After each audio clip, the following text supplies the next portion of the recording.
Chapter 50. Joseph threw himself upon his father and wept over him and kissed him. Then Joseph directed the physicians in his service to embalm his father Israel. So the physicians embalmed him, taking a full 40 days, for that was the time required for embalming. And the Egyptians mourned for him 70 days.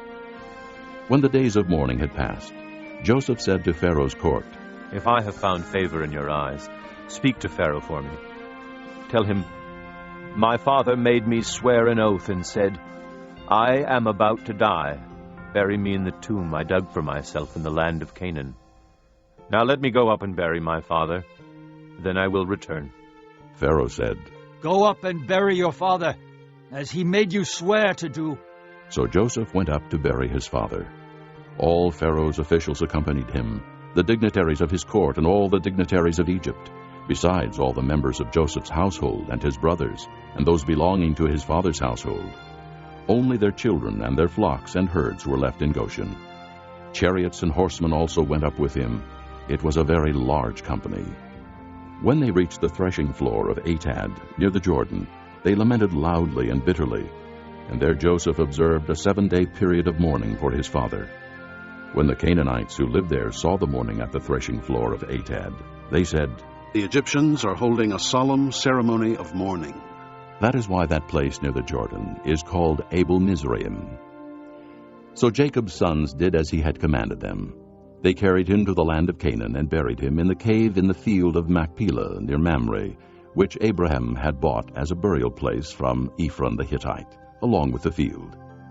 After burying his father, Joseph returned to Egypt, together with his brothers and all the others who had gone with him to bury his father. When Joseph's brothers saw that their father was dead, they said, "What if Joseph holds a grudge against us and pays us back for all the wrongs we did to him?" So they sent word to Joseph, saying, "Your father left these instructions before he died. This is what you are to say to Joseph.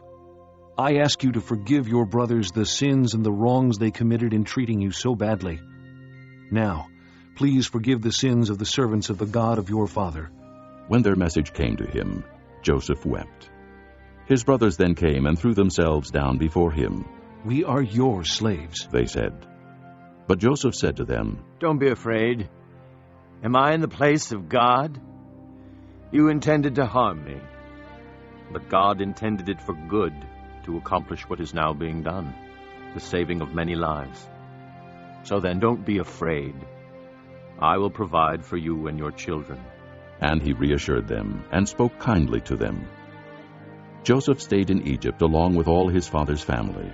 He lived 110 years and saw the 3rd generation of Ephraim's children.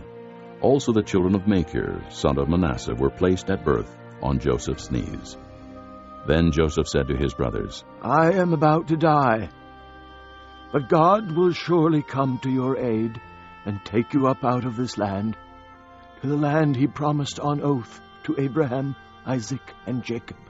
And Joseph made the sons of Israel swear an oath and said, "God will surely come to your aid, and then you must carry my bones up from this place."